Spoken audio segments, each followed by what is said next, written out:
There's an insurgent squad coming that way. Enemy sighted!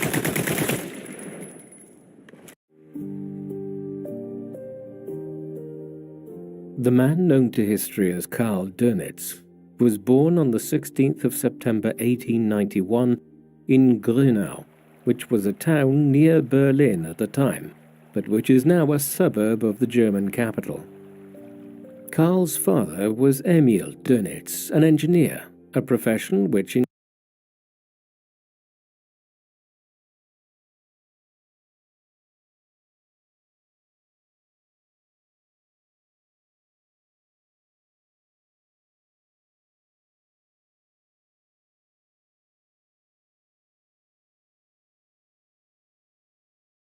ensured that the Dornitz family were comfortably middle class in the Berlin of the late 19th century.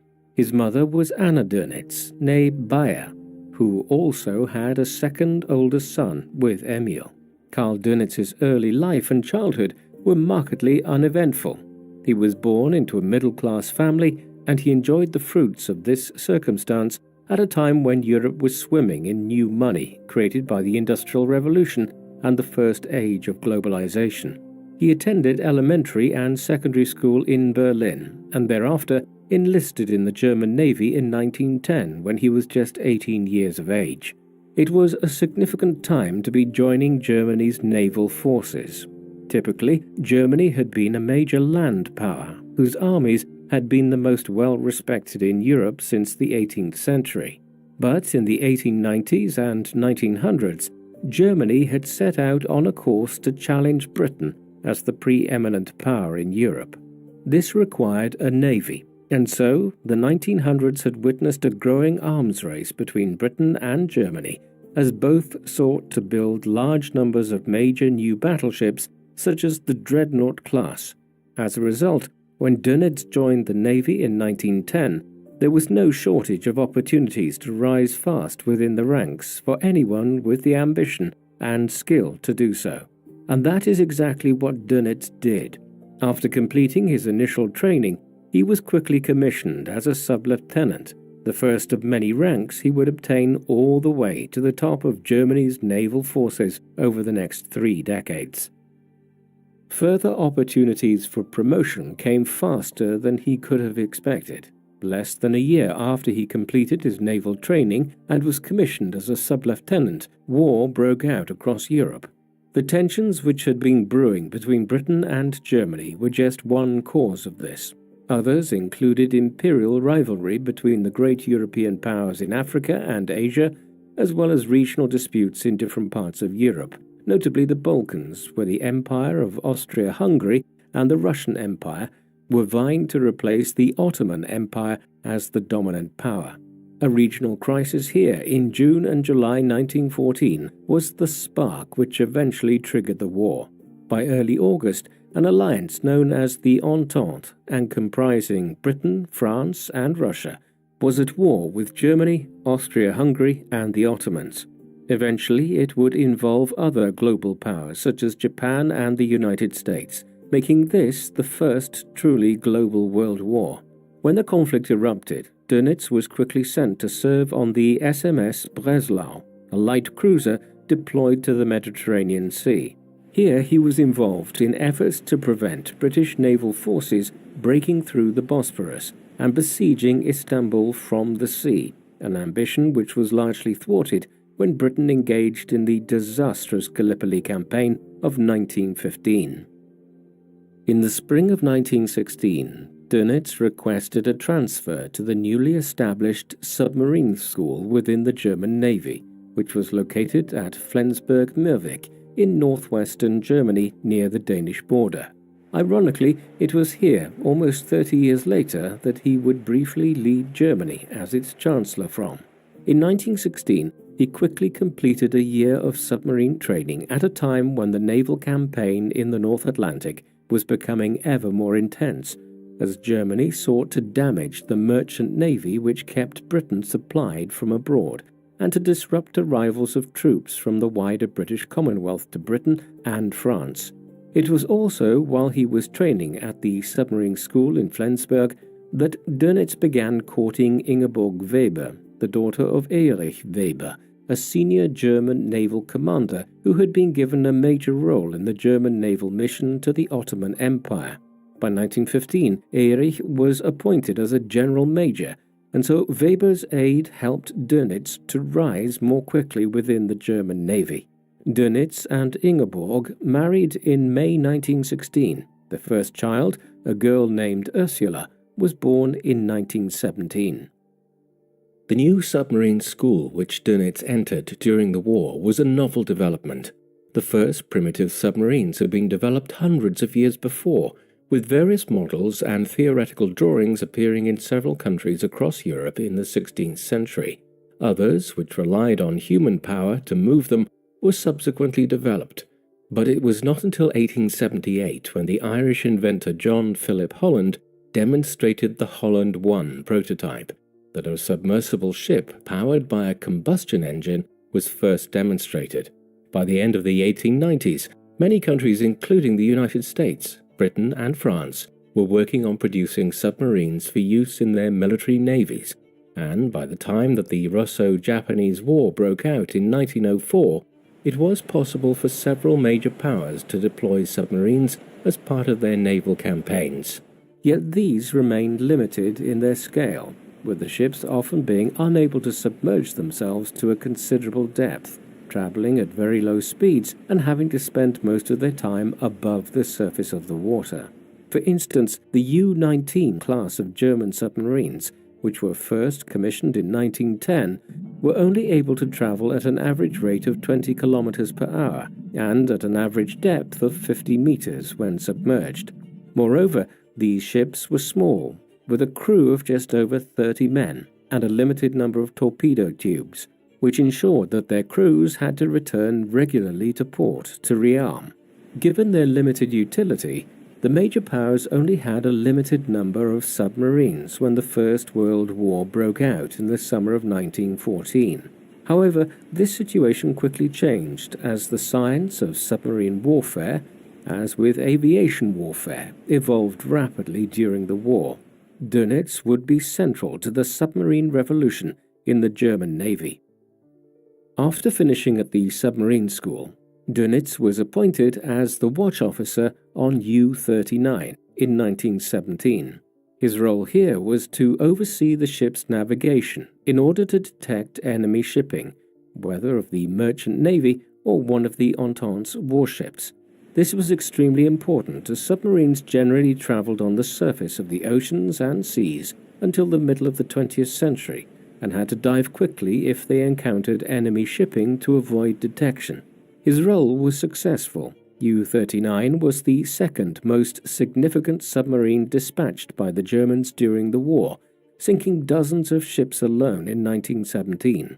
For instance, in the last week of July 1917 alone, the submarine sank 5 ships, displacing over 15,000 tons. Dornitz's role in this was recognized, and in February 1918, he was promoted to the position of commander of UC-25, a mine-laying submarine, followed by being appointed as commander of UB-68.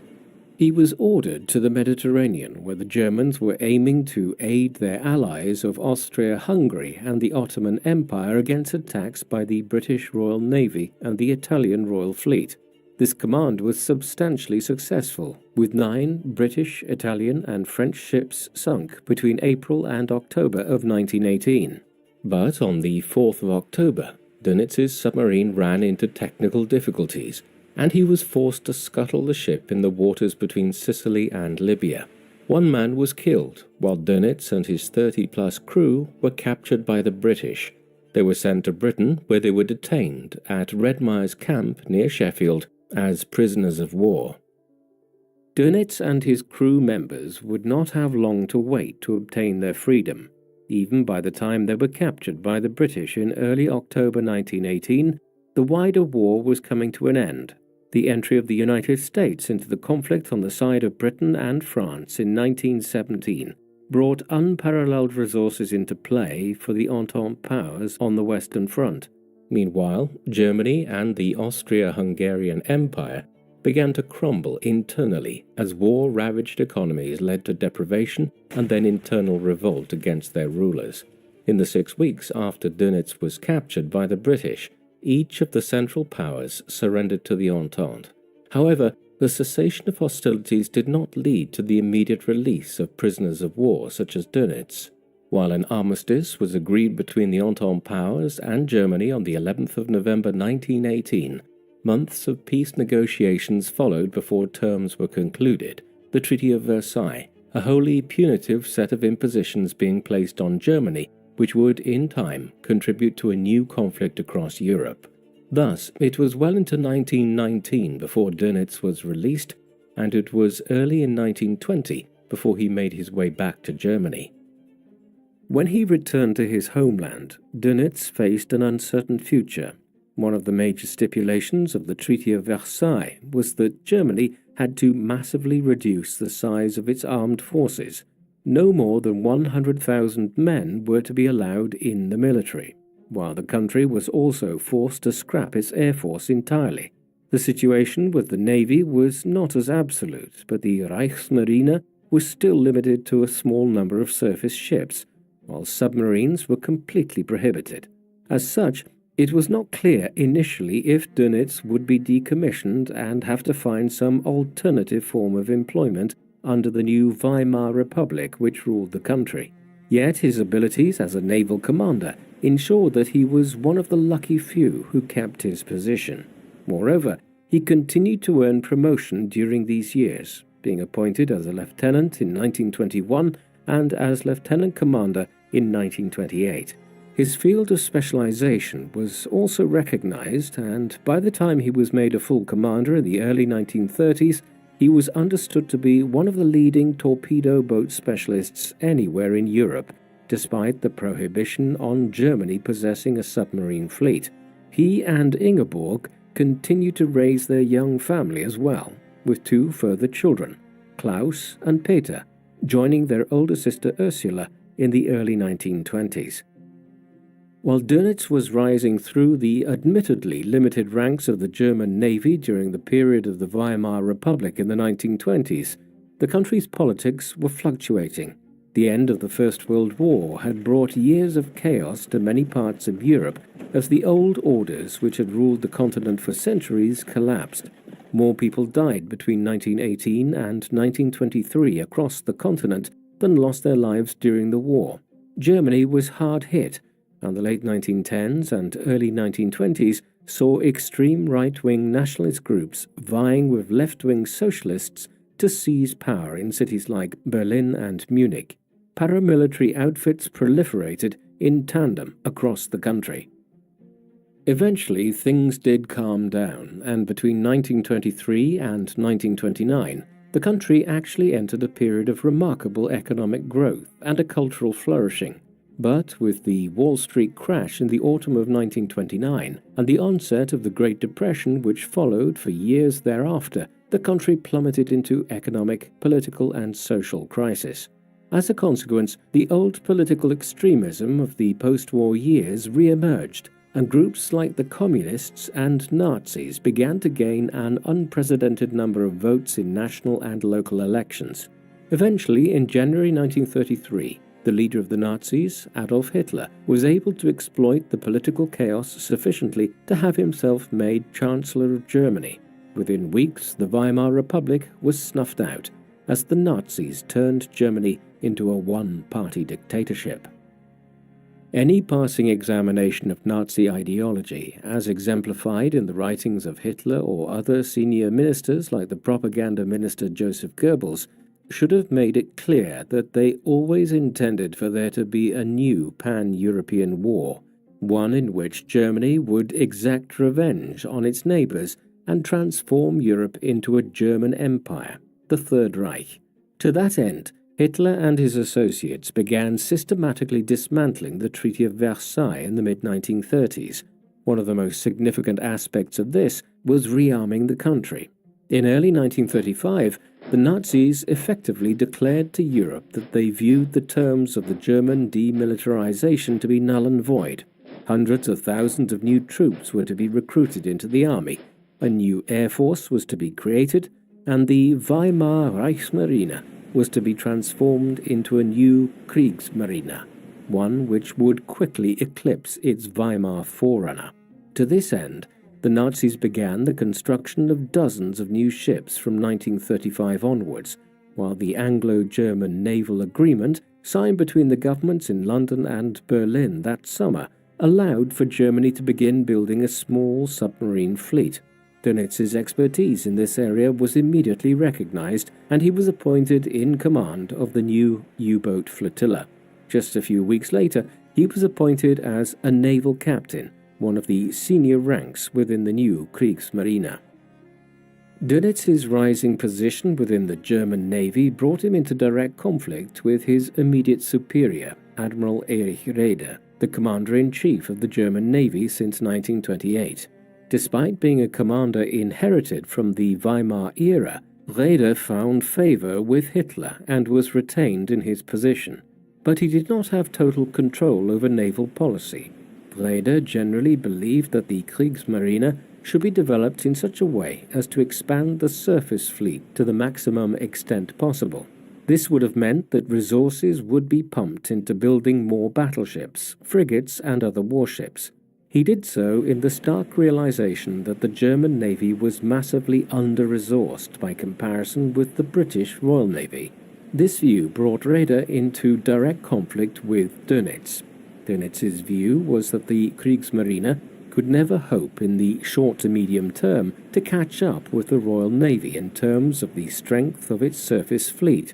Instead, he urged Hitler and the Nazis to focus on building a large fleet of U-boats, which could strike at Britain and its allies' merchant shipping and surface fleet when war broke out. He did so in the realization that a single U-boat, which was much cheaper to build than a battleship, could successfully sink dozens of ships, whereas a full battleship was really only as powerful as another battleship in open combat. As the years rolled by, the two figures became more antagonistic towards one another, as Dornitz became increasingly committed to the idea of prioritizing the U-boat fleet over the surface.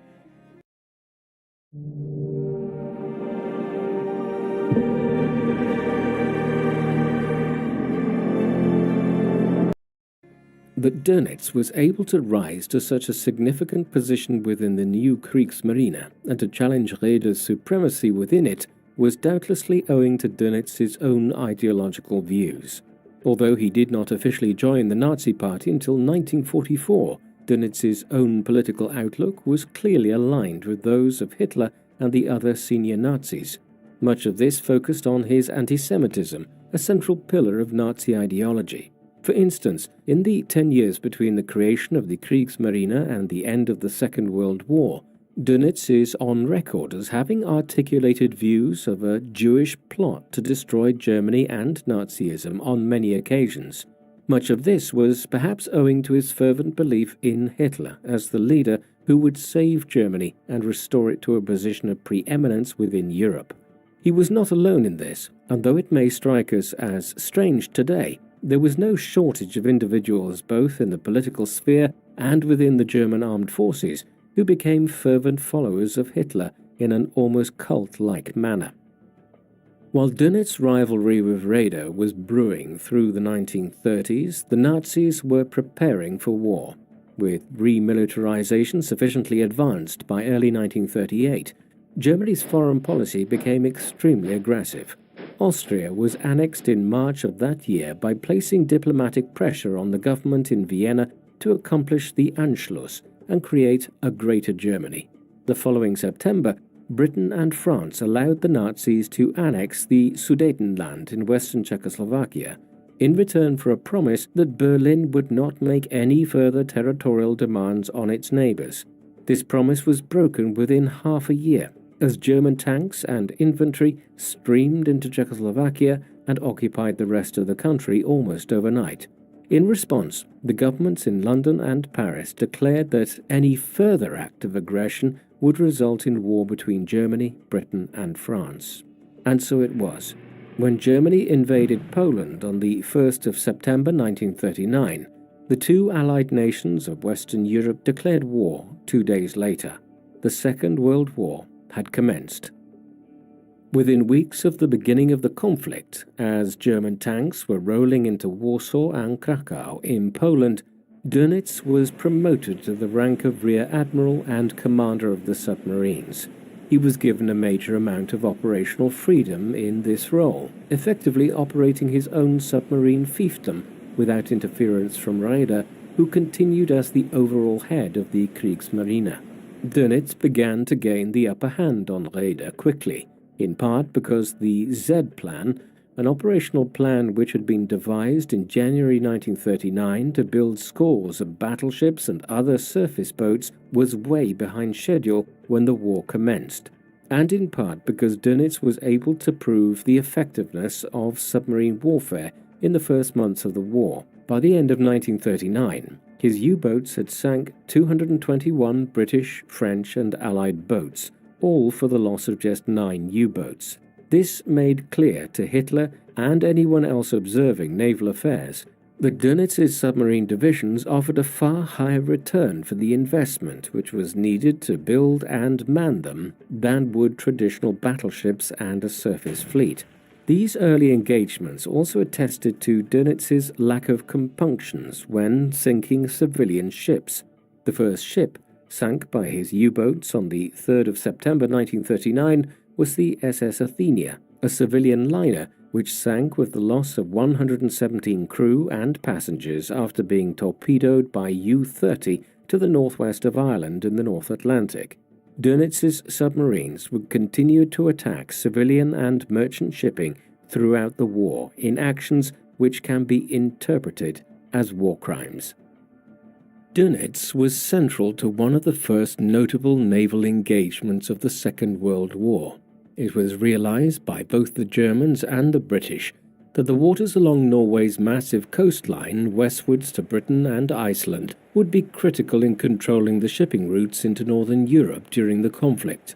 As such, the British had concentrated a large force of the Royal Navy off Scapa Flow, near the Orkney Islands off Scotland, as the war began.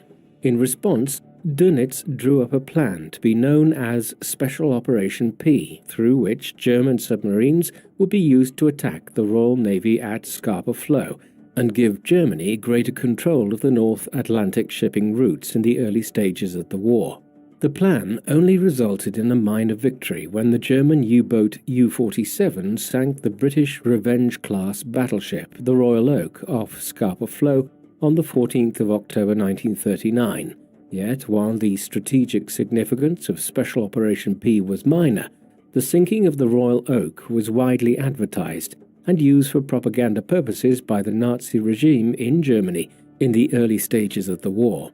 Otherwise, the early stages of the war in the autumn and winter of 1939 were relatively quiet from a naval perspective by comparison with what would follow in the years ahead.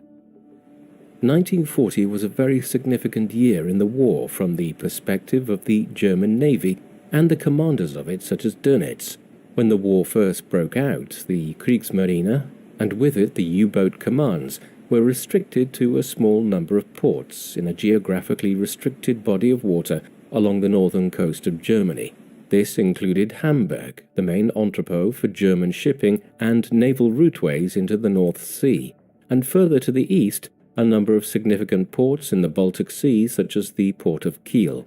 The German Navy's confinement to these ports was debilitating in the early stages of the war, and so one of Hitler's first actions in the spring of 1940, even before an attack was launched against France and Britain, was to invade Denmark and Norway, two neutral nations which were largely defenseless against such a show of force. Thus, by the end of April 1940, the Nazis had secured control over a vast array of new North Atlantic ports, such as Bergen and Trondheim in Norway. The swift conquest of the Low Countries and France in the early summer ensured that commanders such as Dornitz would henceforth be able to deploy submarines and surface fleet ships to ports stretching from the Bay of Biscay in western France all the way north to Norwegian ports within the Arctic Circle. This would prove strategically significant for the next several years of the war in the North Atlantic. Exactly how important Germany's control over these ports would become clear within weeks of acquiring them.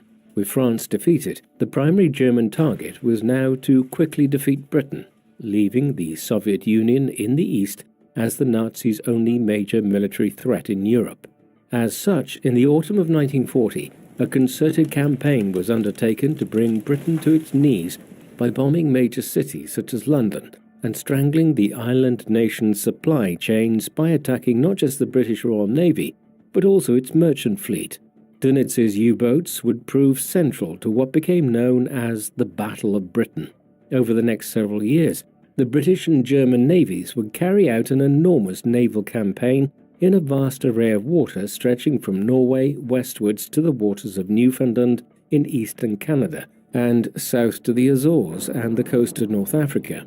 In the course of this, Dornitz's U-boats became central to efforts to destroy Britain's supply lines and force Winston Churchill's government in London to seek peace terms.